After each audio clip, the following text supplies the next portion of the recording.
I see that I want to say a lot of things, but I don't, and I just be a coward. So, for example, I saw a man whip a bull with a stick, but he was doing it behind the ears, under the chin where it really hurts. And I wanted to go and just grab the stick and beat him with it, or at least tell him something, but I just ended up walking past and not doing anything.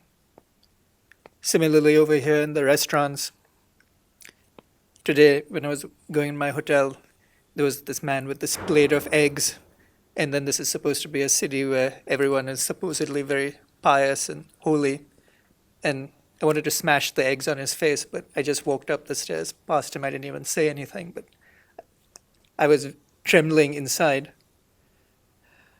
And I notice and when I do speak about it, so for example, when I told my sister that, would you like someone to put his hand inside you and make you pregnant and then steal your baby so you could drink your milk, it comes off very harsh. And I mostly take the way of not rocking the boat, because it would take a lot of, I wouldn't be able to walk 10 meters without saying anything. I guess, one, why am I such a coward? And two, how do I get to that stage where I can give the sage counsel in a way that you do, which is very gentle? When I do it, it comes off with a lot of force and anger. No, whosoever tries it with his family members meets the same end.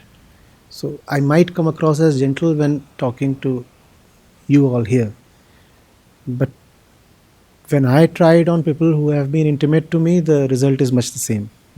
Hardly any difference. See, on one hand, you have to be vigorously eager, energetic, and enthusiastic about this cause. On the other hand, you also have to be skilled and thoughtful like a good soldier. A good soldier does not waste himself on unnecessary battles. He preserves himself. The one who is whipping the bull can be stopped. But here is my energy and my resources. Let's say they amount to 100 units. What if 20 or 30 units of them are expended in just stopping this one petty fellow? It's not one bull that I want to save.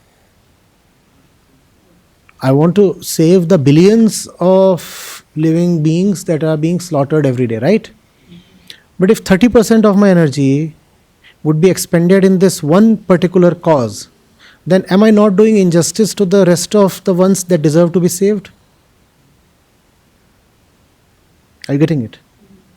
So while you have to have that fierce fire within, on the other hand, you have to remember that soldiers are few and they cannot afford to waste themselves on little things. You very well know how badly outnumbered you are, right? You won't want to get into something that lands you in lockup or in courtroom battles. You'd rather have a lawyer for all that, right? Let the lawyer take care of those things.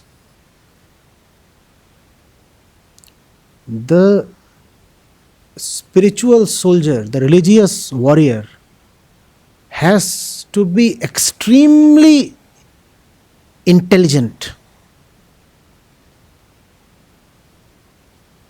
You could go to the extent of saying that he has to be cunning in the service of truth. I'm choosing this word with all deliberation. He has to be cunning in the service of the truth. Cunning enough to beat the most cunning ones. The difference between the cunningness of the two is that All the cunning ones have cunningness at their core. The soldier of truth has truth at his core and cunningness at the service of truth. Are you getting it? Just go to the battle of Mahabharata. There are so many occasions when Krishna tells Arjun, this is not the time to pick up Drone. Just obediently, respectfully go past him. Today is not the day, Arjun. Don't pick up this battle. And then he tells,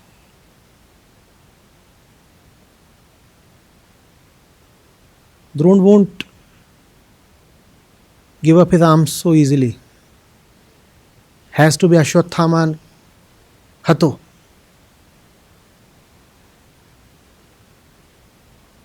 Narova Kunjarova.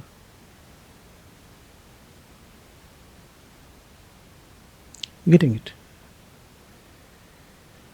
First of all, you have to have Krishna at your center. And if you have Krishna at your center, use Maya very liberally. That's what my teacher says. Ja thagne thagini thagi ta thagko adesh.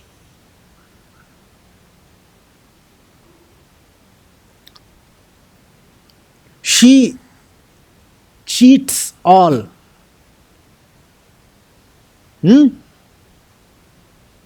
But she can be cheated.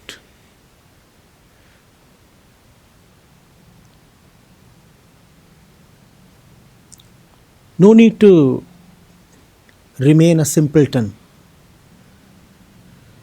The image that we carry of the prophets, the saints, the sages, the rishis is very misleading.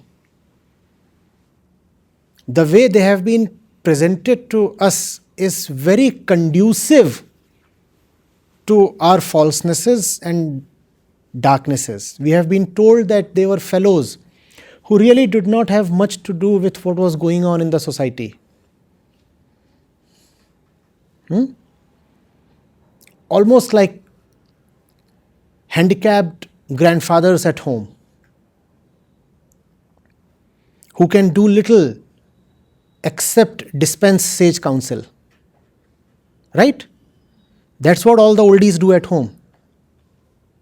Octogenarians and nanogenarians. The fellow is 94. What else can he do? He sits all day and talks. To the extent possible. That's how we have painted our sages. Right? They were the ones who were not capable of doing much, but they kept on talking of all the nice things in life. They kept dispensing moral values probably. You should be good. As he said, do not lie to people, sada satya bolo. Now this kind of model of spirituality, I say, is conducive to nothing but falseness, evil, irreligiosity. The man of truth has to be extremely sharp here, and this sharpness has to be devoted to this. This has to be used as a resource. Everything that you have has to be used as a resource. You know business management? Yes, I'll use that in the service of the truth. You know a language? Yes, I'll use that. Whatsoever you have, including your cunning. Yes, I have a sharp intellect. When everything is to be used for the sake of truth, why not your sharpness? Why not? Tell me. You have to beat them at their game. And you will beat them because they play for themselves. So a point will come when they'll be afraid. They have too much at stake. They're doing it for their own self. You play the game for something beyond yourself. You'll never be afraid. In spite of drastically fewer resources, you will still beat them. Because you'll not be afraid.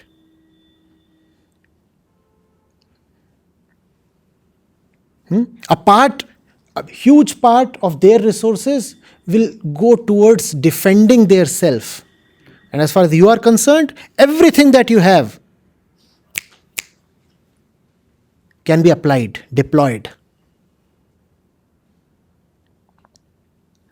So think, intellect, reason are very, very important resources. They have to be used. You have to see how things can be done. This is no way. And people like you might just be 40 in number in this entire city. And if out of those 40, 12 start picking street fights with bull owners, then who will fight for spirituality? Maya will have a hearty laugh. 12 out of 40 are gone fighting a minor battle.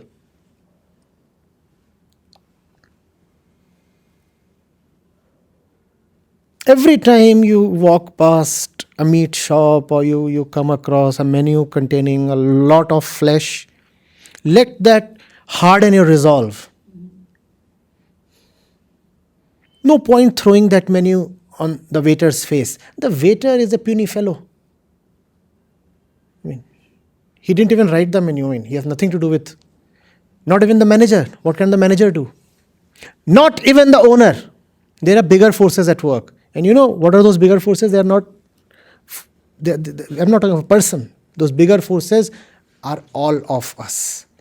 The darkness within the human mind, the darkness pervasive in mankind, is the larger force that is making all those things possible.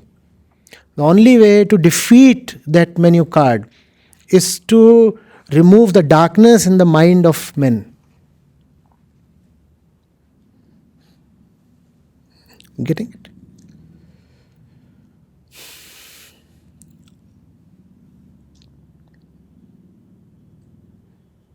It will hurt. You will see all these things happening. It will hurt.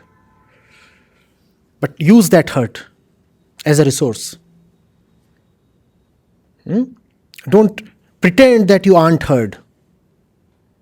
Acknowledge the hurt and be even more charged up using the hurt.